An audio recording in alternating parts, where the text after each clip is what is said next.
Welcome to Garage Sales Unhinged. where the characters are as quirky as the finds. I'm Julie. And I'm Jake. Join us as we dive into the wild world of garage sales, yard sales, estate sales, and anywhere secondhand sales are happening. From bizarre bargains to hilarious haggles.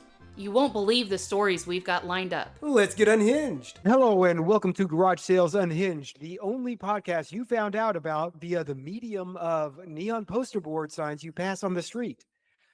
I'm your co-host, Jake, and this is also your co-host, who is not Jake. It is Julie. Hi, Julie. Hi, I am not Jake. And that's really the best bullet point you could have on your resume. So whenever I would go to conferences, especially with like my coworkers at my company, we would wear each other's name tags. Oh, cool.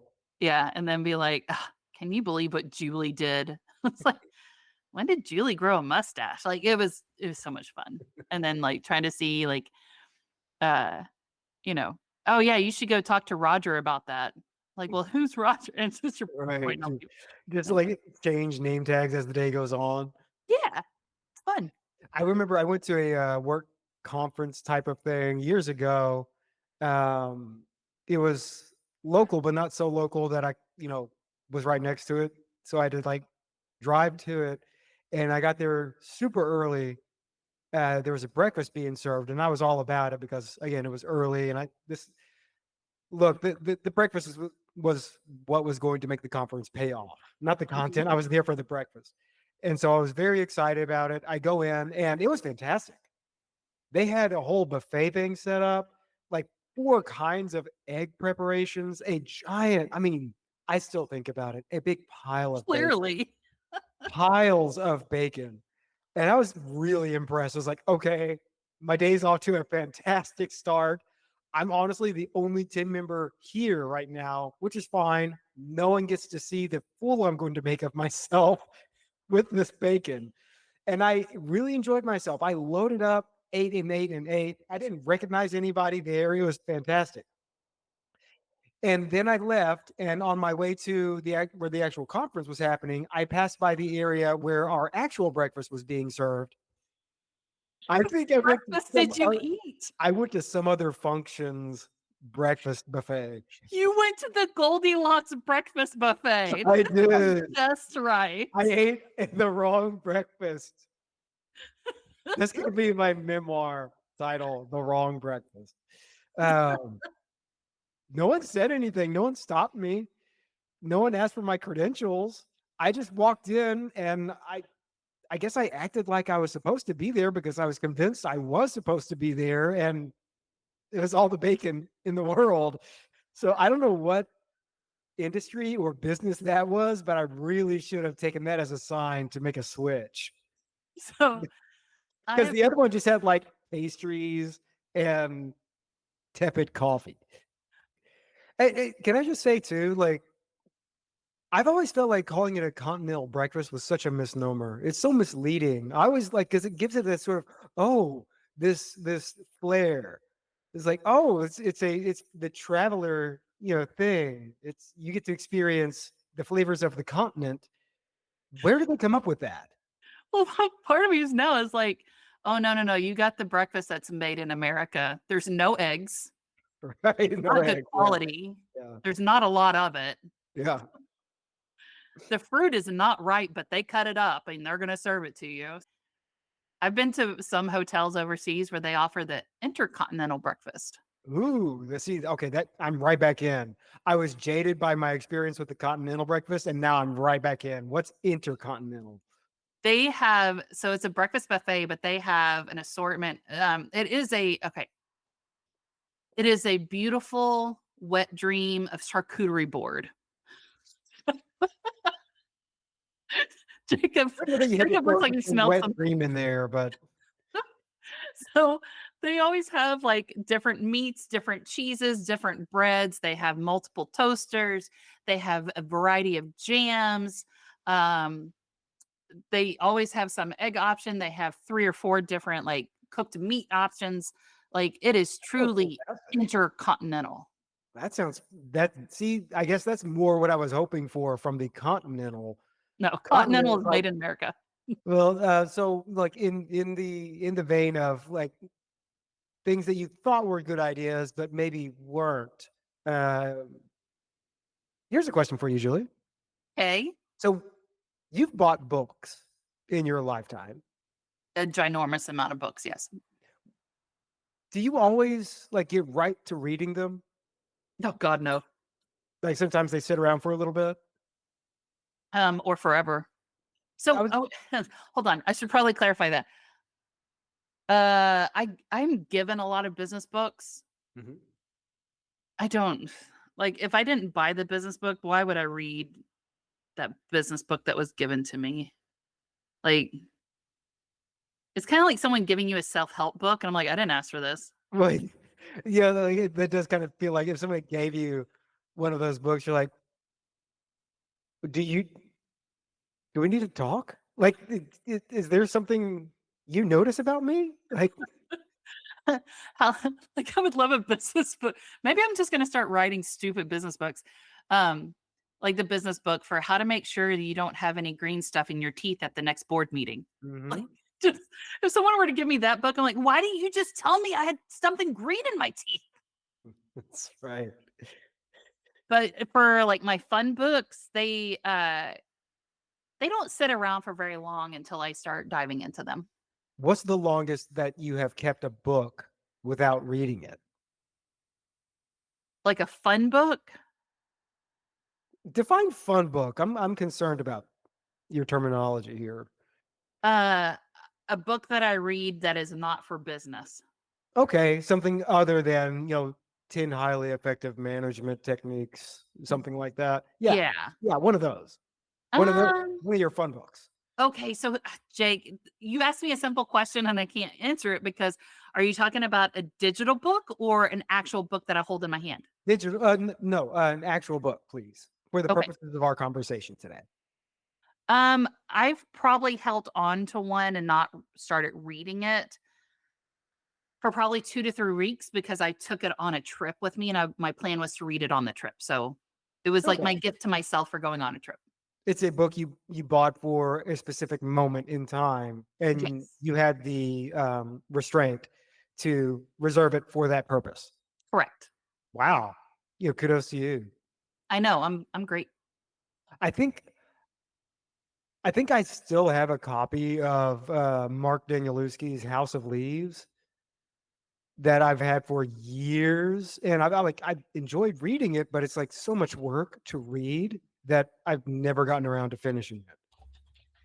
Wait, I think I have that one. Okay, so I do have that one and I have started reading it, but it does take It some takes a brain lot of power. work.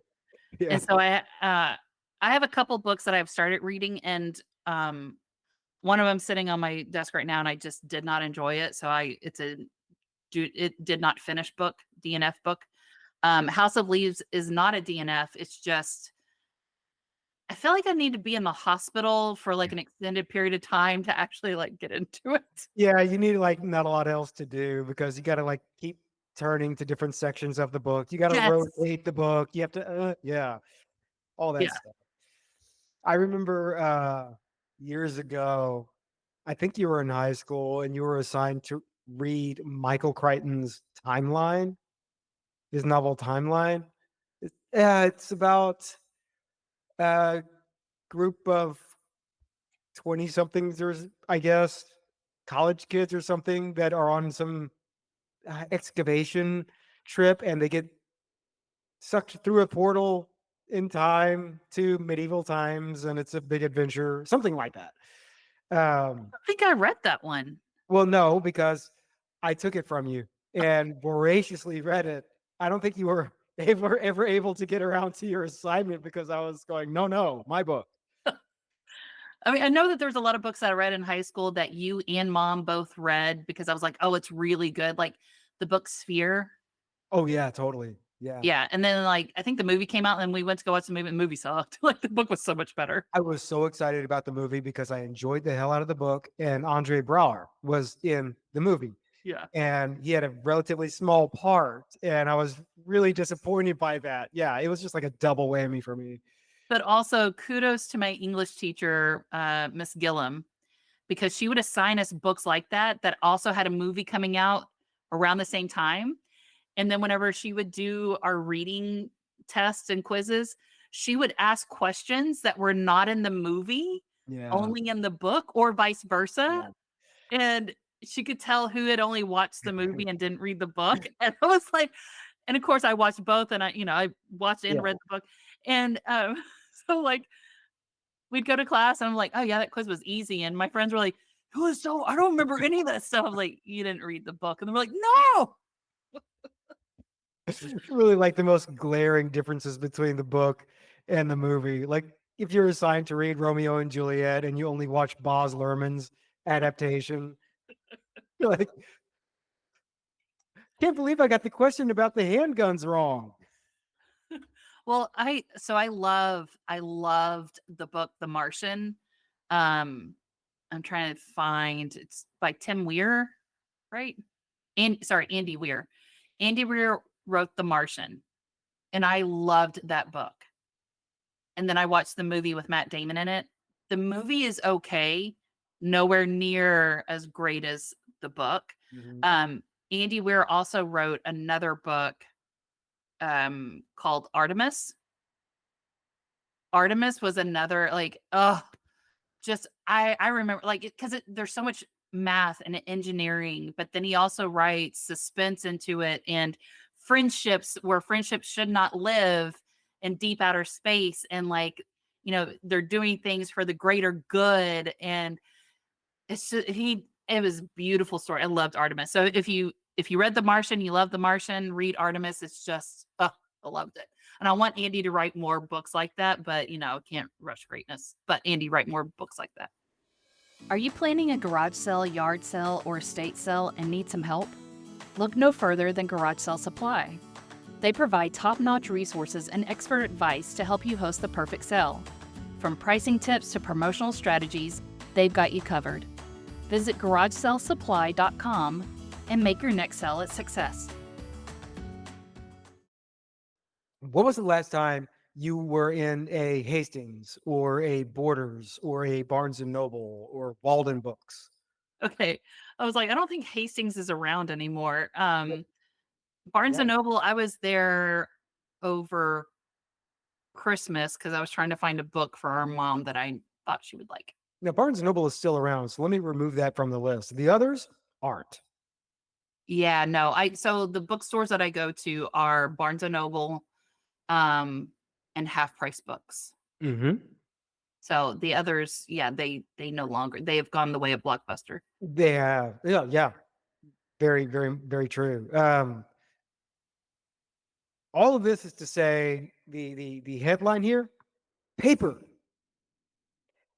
Isn't that exciting, Julie? I feel like this is the Office episode. But more than paper, life beyond the grave.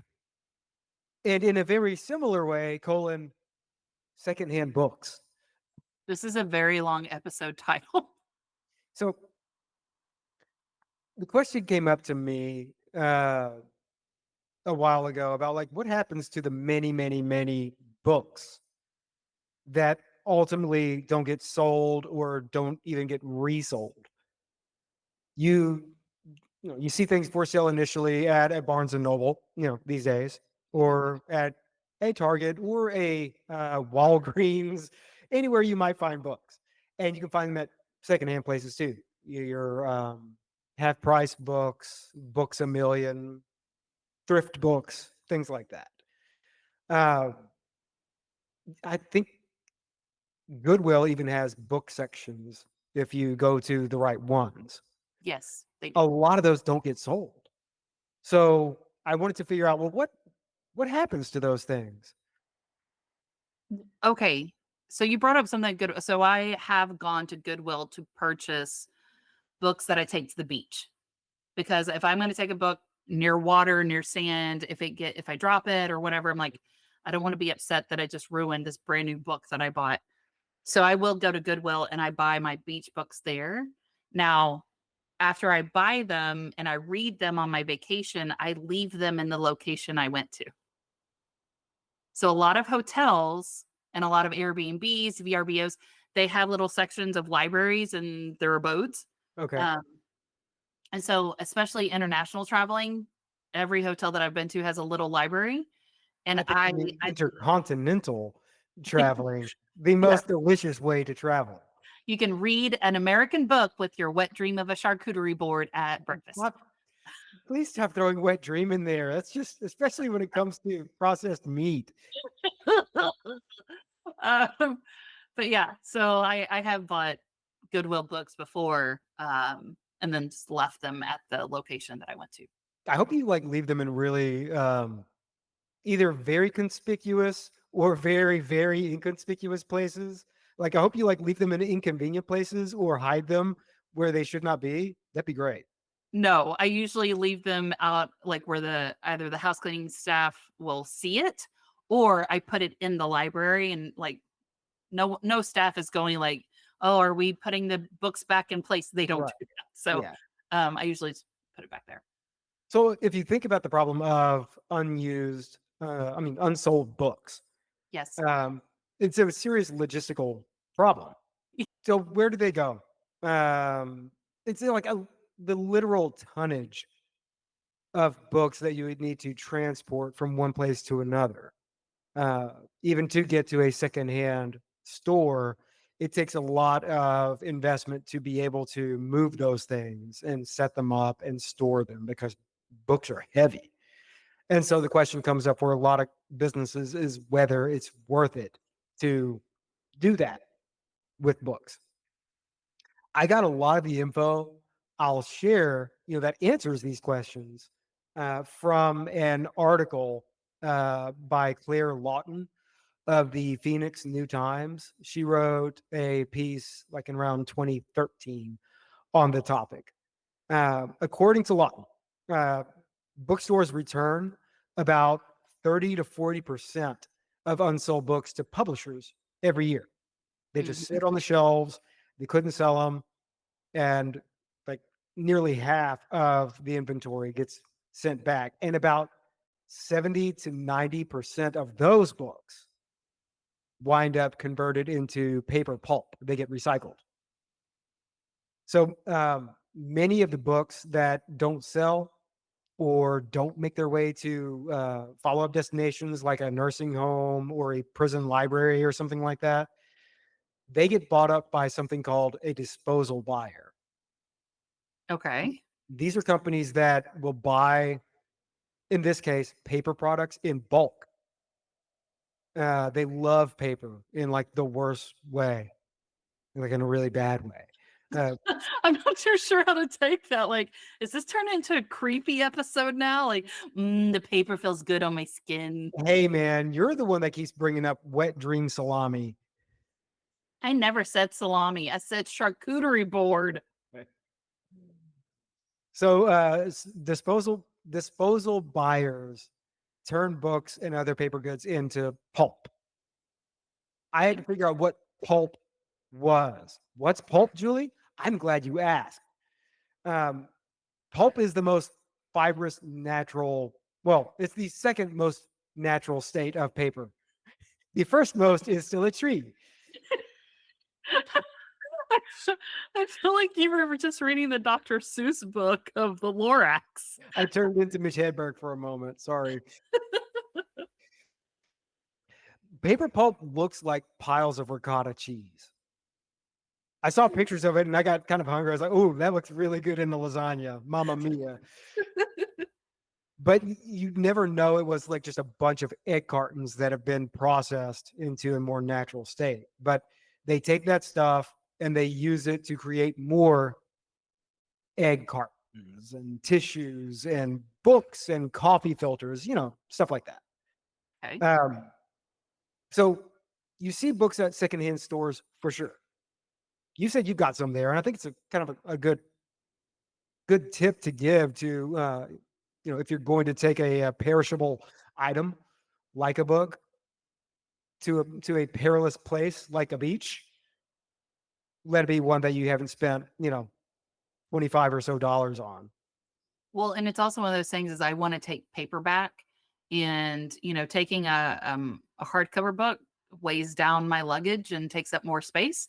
A paperback, I can bend it, it's lighter. So, like, for traveling purposes, and also because I travel a lot, just having that paperback in my, and also like if my phone dies, if my Kindle dies, I will always be able to read something because it's not relying on a battery to charge Mhm. it. Right. Also, um, I'm I'm not a creepy person that really likes paper, but I do like the smell of a book.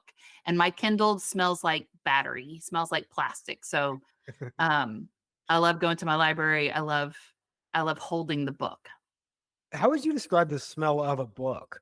like a tree. Okay. I don't know. Like there's uh the smell of a book. How would I describe it? Hold on. I have a book right here. Let me Yeah, take a big whiff and report back to us. hold on. Let's do it for It's the great podcast. audio is the olfactory sense. You know, it actually smells fresh. I don't like I'm okay. I don't know why I'm trying to justify this to you. It's my nose. Um, it smells fresh. It smells like outdoors. Um, this book has not been outdoors. I should probably clarify that. But yeah, there's just something about it that it it doesn't have the scent of battery. I don't know. Like it just I like the smell of book. I'm not sure if I should be more. I should have more questions around your ability to smell books or your ability to smell batteries. Or maybe just my ability to describe what I'm smelling. But I think you know what you mean. There's a kind of It a smells like freedom. Does that help? no Oh, okay. ode to democracy. Yeah. Well, like, I mean, it's not tethered to anything. So, like, I can sit here and also, for those of us that are of a certain age, whenever you look at a digital device all day long, like, Jake, you and I grew up in the generation where our parents are yelling at us to get back from the TV because we were like 6 inches from it. And now we hold these computers that fit in our Yeah. pocket 3 inches from our face every day. Right. And, we spend a lot Now, of time on computers all day. And to be able to hold something that's a book and not digital, it makes my eyes feel better and it makes my soul feel better. you're right. We did uh much of our young lives, we were chastised for spending so much time looking at the screen and being so close to the screen. And now you're actively getting paid to do exactly that. Yes, Yeah. exactly. But no, I think I know what you mean. Books do have a smell. It is kind of this musty, it's the smell of paper. Yeah, it smells like trees. Yeah. Uh, That was a really long way to go about what I just said earlier. but one thing I did learn in reading up on this stuff, according to Goodwill employees posting on Reddit, that Goodwill actually has a system for rotating stuff like books. If they don't initially sell over here, they go into a rotation to go to a different Goodwill location. And I also learned that Goodwill is actually just a brand. It is not a central company. Goodwill is actually comprised of many smaller regional companies. And they all carry the Goodwill brand, but they might operate in very different ways from region to region. So that's why if you go to a Goodwill store in this town, it might look and feel totally different from a Goodwill store in that town. It's actually a different company. Well, that's interesting. I didn't know that. No, I didn't either. I mean, that's just what I picked up from people that identify themselves as employees on Reddit. So take that for what that's worth. Good old Reddit. But so that's pulp. Pulp is not cheese, decidedly. That breakfast buffet is not for you, allegedly. The topic got me thinking of the last time I was in a Hastings. I live in a not you live in a suburb of Dallas. Correct? It's a happening place. You know, you've told me about the various places you can brunch you were just bragging about some Asian food market that you went to. Um, so you get all these options. I live, a few stones throw away. You could throw a stone, walk over to where the stone landed, and throw it a few thousand more times. That's where I live. And there was a Hastings in this town years ago. And it was around the time that the Hastings chain of stores was going out of business. Uh, and this one was very much going out of business. And I'd like to share with you some of my recollections of that experience because it absolutely does involve the whole book scene. So it was about this Hastings location had been going out of business for a little bit. They've had the big yellow and black going out of business sale signs up for a while. Okay.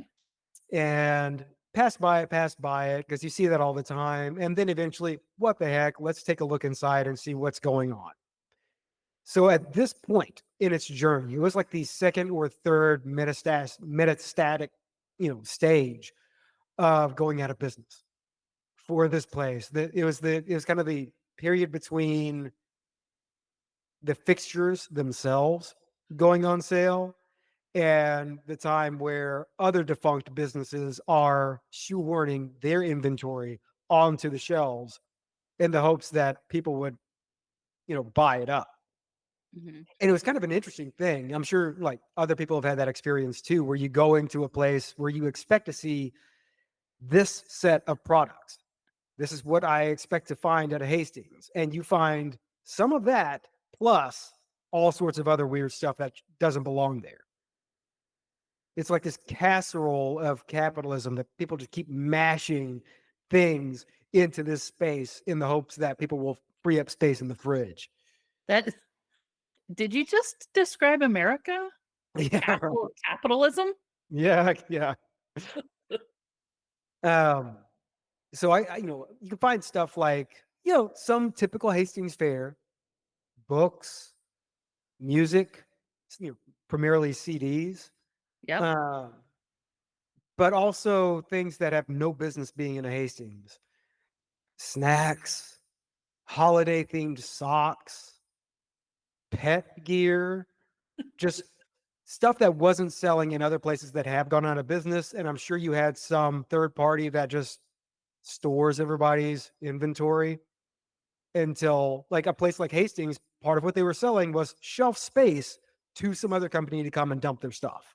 That's Yes. what you were finding there. It was honestly kind of awesome because you felt like you were swimming in chaos. You didn't know what you would find around every corner, and everything was on the floor because everybody had been going through stuff going, I don't want it. And they just throw it.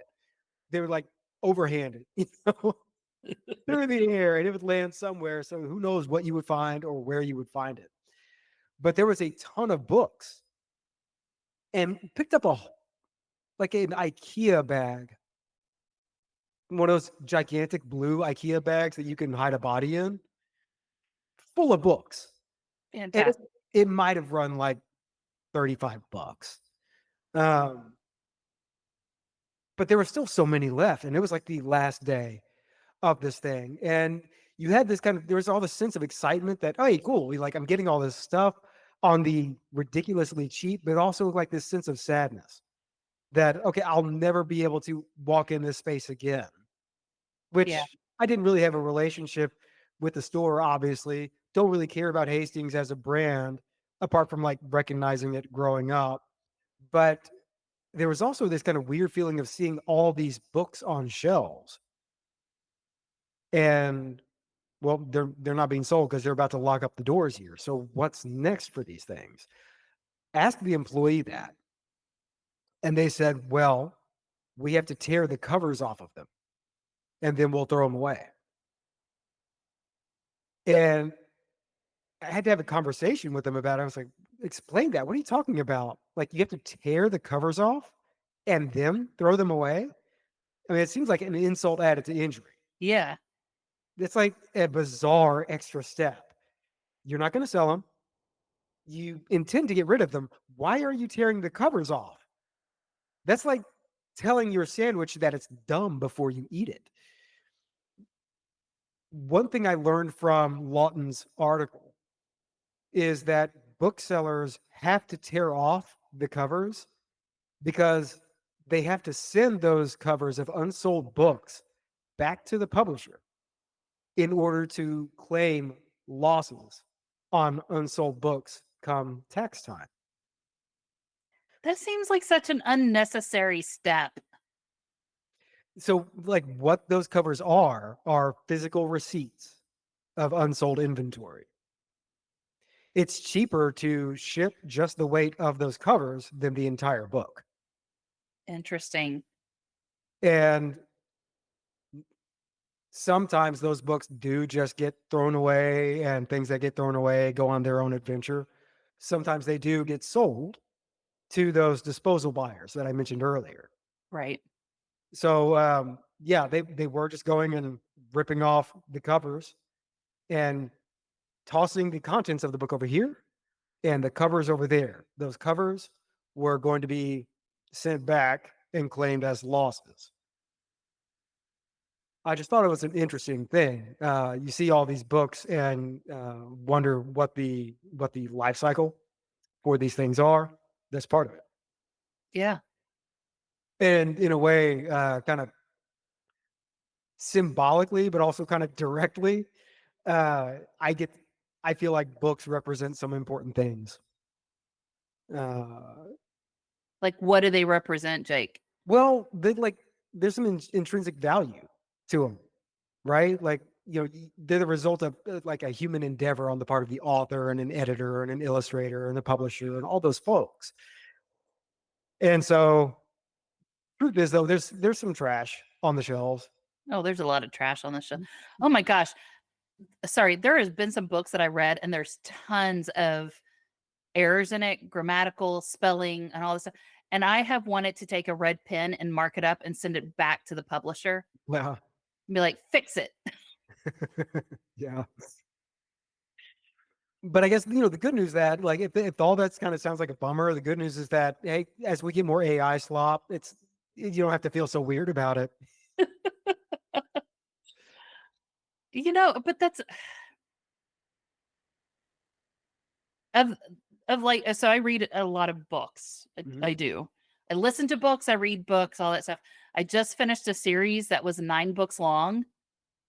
Never again in my life. That is way too long. That's way too many books in a series. Don't ever do that to me again. That's a real investment. Oh my God.